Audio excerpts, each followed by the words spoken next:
We'll just say that we do have a new long snapper. Trent Sieg, S-I-E-G, will be our new long snapper, and I'll be happy to answer any questions that I can. What made you guys want to bring Martavis back?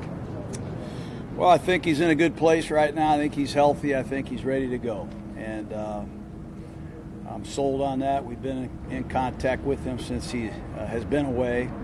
And as I said when we made the trade to get him, when he's right, he can be a difference maker. And we're hoping that he can be one sooner than later. After you guys waived him, you said that there were other players in camp who had outperformed him. What changed between then and now? I think, one of the reasons he was outperformed is he was inconsistently available. I mean, he was sick. He had lingering problems. But I think he's in a really good place right now. And I've seen him in a really good place. And when he's in a really good place, he can be a really good player in this league. He's proven that. I know the NFL doesn't really tell its clubs much when it comes to player discipline issues. How difficult has it been to navigate Martavis' place in this team, not knowing what his status is with the league? I don't comment on that. That's not for my business, let alone me to talk about here today. But this is a young player that has great talent, and we're happy to have him back. He's in a great place right now. I'll just leave it at that. Can he play right away? We're going to see. We'll see. We'll see where he is in terms of his assignments. We're going to give him plenty of opportunities to play, yes. Anything more, guys?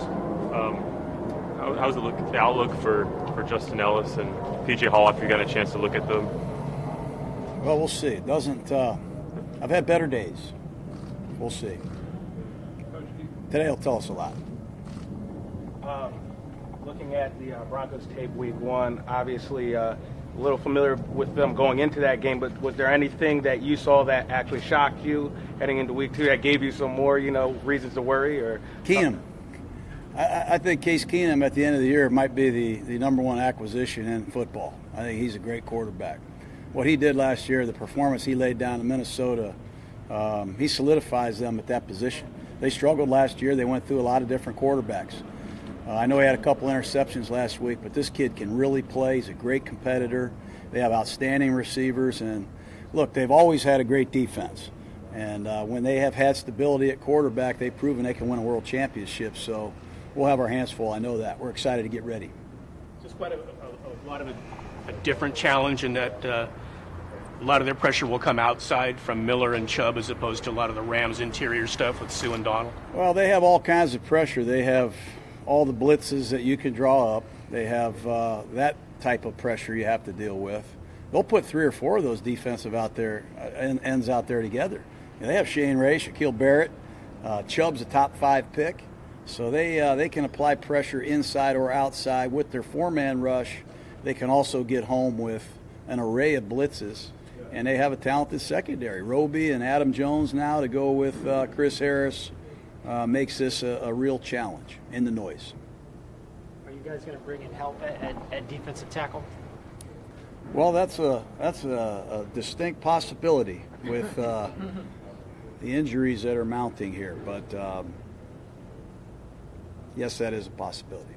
I'll get more specific. Is Jonathan Hankins coming? You're getting warm. You're getting warm. Yes, he is a possibility. Clint McDonald's name is a possibility. You guys cover us every day. I'm not going to, hide from the facts. We have some injuries right now that have caused us to look into a couple player situations. Not that we're going to sign them both, but they are certainly on the radar. If I remember correctly, Clint McDonald is someone who visited here back in March that did not come to fruition. Mm-hmm. Were you guys hoping at the time it would? And yeah. I mean, he's a guy that played nose tackle for Tampa. He played for Gunther in Cincinnati, but he plays nose tackle for the Tampa Bay Bucks. Gerald McCoy was the 3 technique, and when Gerald got hurt, McDonald played the 3. So he's got versatility to play the nose or the 3. Hankins is a big guy that has had good experiences in this league. He got a big contract to go to the Colts, so I don't want to make any commitments that they're going to be Raiders, but we are looking into their situations. Touched on it a little bit yesterday, but what did you think about Townsend's first game as punter? I thought it was good. I thought it was good. We judge it by a lot of different things. He's a good holder. And it starts right there. He put the ball down great for our place kicker. He doesn't give up a lot of returns. He's not careless with his accuracy, and he handled some difficult snaps against a pretty good rush in his first game. So I was proud of him. He nailed one pretty good when he was when he was deep Yeah, he in did. the end zone. I think that was kind of a little bit of a concern with him. Is his leg big enough to kick you out of the end zone? I think it is. I think it's big enough. You know, if we can get, like I said, if we can get the net, if we can get the 43-yard net in that area, that'll be good. There's a guy in Kansas City we don't want to kick the ball to. I saw him the other day. As soon as I sat down, he was dancing. So directional punting, minimizing the returns is a big part of Johnny Townsend's strengths and why he's here. Not to get ahead of ourselves on McDonald, but he did sign with the Broncos, spent off-season there. Generally speaking, just to avoid the specifics of his situation, is there value there when a player has spent an extended period of time with an opponent and he comes here with familiarity? Quarterback, maybe. You know, the quarterback might have a little bit more big picture. Not that Clinton doesn't, but, you know, normally the defensive linemen, they kind of stick to their world. And, again, I don't want to get into his situation much more than that, but we'll let you know. Coach, there was a few momentum-killing penalties, you know, last week. Now, probably an obvious answer. How do you cut down on the penalties for this week? And Well, the false starts are inexcusable. We had one in the red zone going in on our opening possession. We had one backed up. We got to eliminate those. The pass interference penalties were the biggest penalties in the game. They resulted in almost 80 yards of penalties. Change field position, change that game. Just keep working. Keep working hard on minimizing penalties, self-inflicted wounds that get you beat. yeah, that's what I was kind of getting at. Those mental lapses, how do you eliminate them?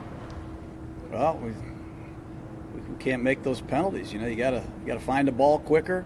You know, you can't commit those types of penalties. Pass interference is the most devastating penalty of all, especially on down the field passes. It's like giving up the play itself. So we got to do a much better job of coaching it. We got to do a much better job finding the ball and playing the ball, not the man. As you've returned to coaching, you've returned to some of the not so enjoyable parts of it. I love it all, man. I love it all. I love this right here. I'm having a blast. I am. We're building the Raiders, and we're going to continue to lay blocks. And go ahead. What's your question? Well, I was going to ask in terms of player injuries, cuts, some of those conversations that you have to have with players, guys like Keon Hatcher. That's tough, man. It's really tough. There's been a lot of rollover here, a lot of turnover. And I put the starting opening day defense on paper a couple days ago, and I looked at it. And we have had to make a lot of changes. And we're in the process now of dealing with injuries, and we have to make more changes. And it's not fun. It's tough. It is tough, but it's part of the process. It's painful at times, but there's going to be a reward at the end of this. When you were looking at the film from Monday, and specifically as it relates to pass rush, I'm sure you guys didn't get there as much as you would have wanted. Some of it was bootlegs where there's kind of nobody in the neighborhood. How much of it was scheme, and how much of it was just being one-on-one matchups for the linemen? Well, I think we got pressure in the first half. I think we got home once, caused a fumble, almost got the ball back. Like I said yesterday or whenever it was, when you can run the ball as well as they ran it and the style of offense that they play, it's hard to cut loose the rush when it's 2nd and 4 or 3rd and 3. You know, you got Gurley standing back there and they're putting the ball in his gut. You don't know if he has it or not. They were able to dictate a lot of things with their down and distance and their ability to mix the run, the play action pass, and these jet sweeps. It's going to be hard for anybody to rush the Rams unless you get them behind in the chains. You got to get them in 2nd and 10. You got to win on 1st down, and you got to get them in 3rd and long where you can cut loose your blitzes and some of your great rushers. Time for two more, guys. Two more. Coach, you had briefly touched on this after the game, but how important is it to get Amari untracked and maybe the difficulty of trying to do that when Chris Harris is standing on the other side? You know, it's important to get everybody on track. You know, I know Amari had one catch. He had one call back. We went to him 3 or 4 other times. The ball didn't go there. We had a tight end break a franchise record for yards. You know, we exploited that matchup. I felt we could have got more out of that as well. We thought our running back, Richard, had a great matchup. We tried to target that. If we had more 1st downs in the second half, had more time of possession, perhaps we would have seen more Cooper. But you look at the film, we had him open, wide open, deep. We didn't go there. He was open a couple times, and for whatever reason, we didn't go that route. But, yeah, we want to get him going, and that's easier said than done now. Martavis Bryant presence just as a deep threat. What does that do for your other wide receivers just by him being on the field and the threat that he represents? Well, he's a guy that's proven he can go up and get the deep ball in contested situations.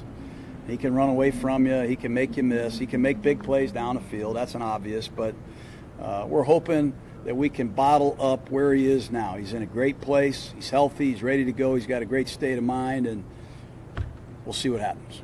Okay, guys. Thank you. All right. Have a great day, guys. Thanks.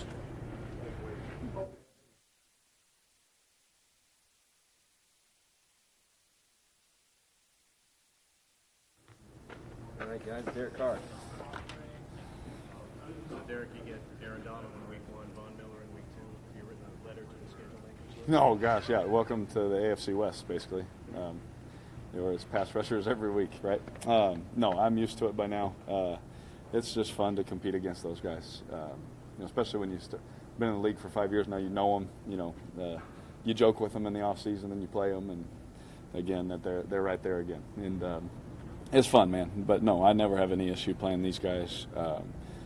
From a mentality standpoint, I love playing the best. I mean, that's why you grow up as a kid, wanting to make it to the NFL because you want to play against the best, And playing against Aaron, and then playing against Von and those guys this week, it's always fun.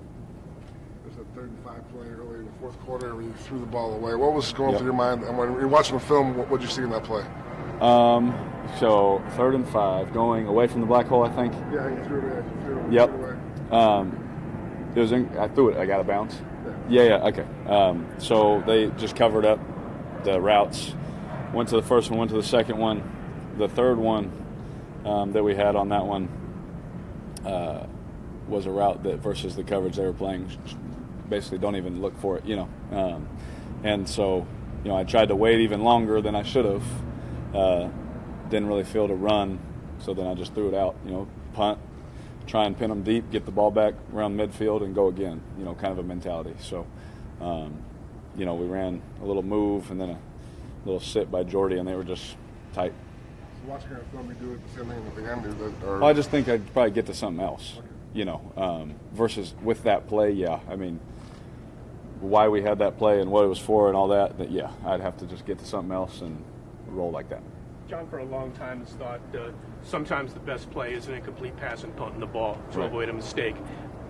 That's not really been your mentality always. Yeah, right. Is that something? Has that been a big adjustment for you? It was, man. It is, and that that's why he's always in my ear. Just letting me know, hey, it's play the team game, right? And I think getting back to that, it's okay to. If it's not all the way there, if it's not all the way clean, like on the second interception, if it's not all the way there, don't get in between things and have bad things happen. That's when bad things happen. And so just being more precise about, hey, it's not there, man, dirt it, come off the field, and I'll get something, better the next time. That's what he says to me every time. And, so just learning that and, just correcting that inside my mentality, trying to dial that back. But at the same time, he loves it, too, at certain points. But just, again, finding that line together to avoid the mistakes. You guys got Martavis Bryant back today, and John says he thinks he's at, because his words were, we think he's in a great place right now. Yeah. It's kind of a rough training camp for him, missing practices and that sort of thing. What have you got a chance to talk to him? What do you think he can do for your offense? Oh, yeah. I definitely talked to Martavis. I love him. I'm glad he's back. Excuse me. But I got to talk to him, and like I said, I'm glad he's back, and I think that he's ready to go, and I think that he's in a good place. I think that with everything that he's been through, he sees, man, he's just thankful to be playing football. He's thankful to be back in the locker room, and I don't want to talk for him, but I just would assume, he's happy to just be back with us and, where I think he should be. I think that with us, we can be there for him, help him with whatever he needs, and then he can help us go win football games. And we obviously know what kind of talent he is, and so very excited to have him back and have that threat of that speed. What does it do, just his presence from a vertical standpoint, opening things up maybe for the receivers? Yeah, he can split double teams. Wait a second. He can split double teams.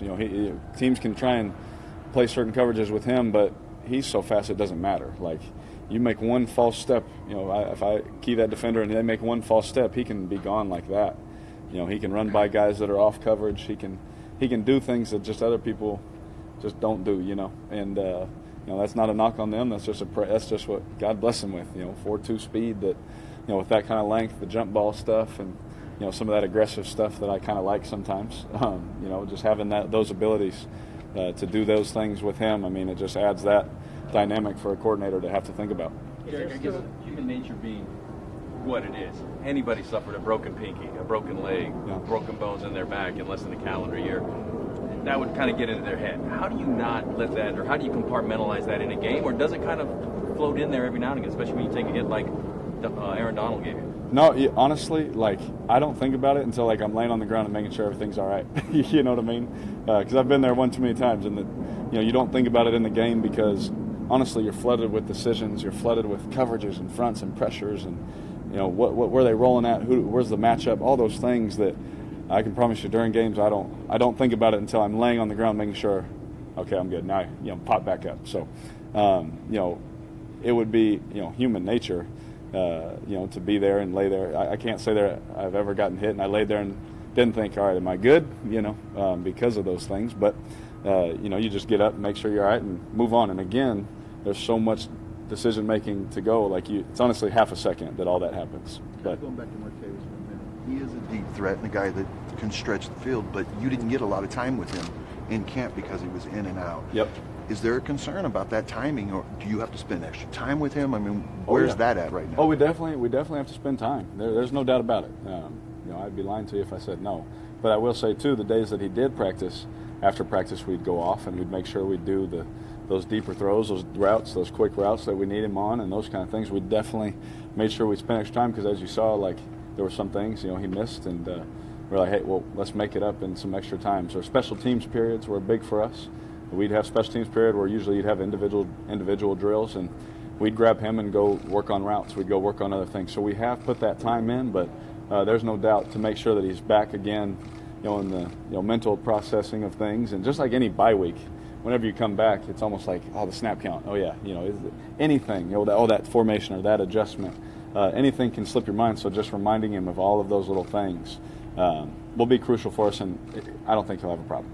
Jared is labeled with the tight ends, but he was moving to a lot of different receiver spots in the slot. I think outside once maybe. Mm-hmm. His versatility, just as a pure receiver, does that kind of help? What kind of dimension does that bring? Because he can line up so many spots. It helps, and honestly, it's like a tough decision sometimes because versus certain coverages, it's like, well, we have certain coverage. I can go to Jared, obviously, or I can go to Coop, or I can go to Jordy, and it's like it's a good problem to have.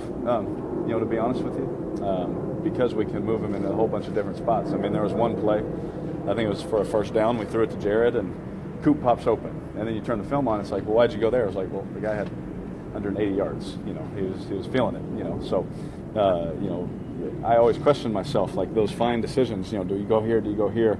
And Coach Gruden is there to kind of tell me what to do, to take that indecision out of the way, to help me out. But we can put him anywhere we want, and again, the great thing about Jared is he's so tough and physical that he can get in and block also. So we're not one-dimensional when he's in the game. And, that's a big point for us because if every time he was in and it was passed, that would be easy for coordinators. But for him to be able to play tight end and then go play receiver in the slot or out wide is big time for us. Is it difficult thing is the right term, but you have a guy like Amari who's a talented player with the ball in his hands, but navigating the fine line between getting him the ball and not forcing it to him. Yes. Is that a delicate balance? It is. And early in my career, it was something I would do it with Coop and Crab. Man, they're so good. You want to force that pass, but it's like, but this matchup over here with Seth's a little bit better. This concept, this route.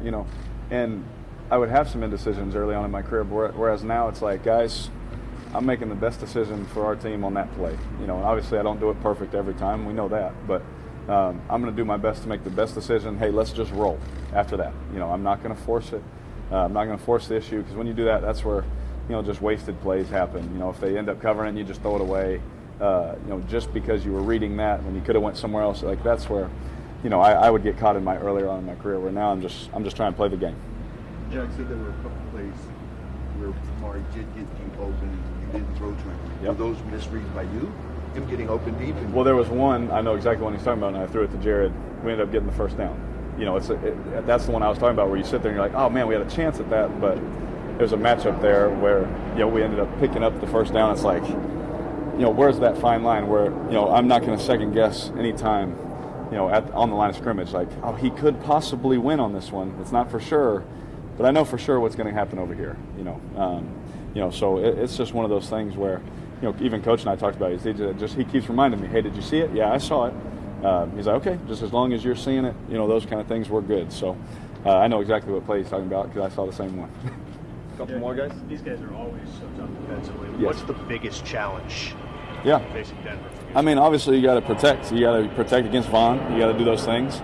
Myself, I got to take care of the ball with their good deep defensive backs and all those things. So whenever you play a team like this, it's all about the ball. You got to take care of the football, which is something we've been able to do well around here for some years. Something we can do better, though, obviously, after last week. But we will. We're going to do that better, and you know, making sure that you stay on schedule, because you get in those long distances, let their cover guys cover, let Vaughn come off the edge free, and those kind of things. Now they have Bradley Chubb, top 5 pick, who's a good player. It's kind of similar when they had DeMarcus and Vaughn. They have another rusher in Vaughn, you know, and they try and take some pressure off of him. And so you just got to take care of the ball, stay on schedule. You know, the normal cliche things that are, you know, really good coaching points that you have to do. Last question. All set? Nobody. Thank you. Thanks, guys. Thanks, guys. Yep.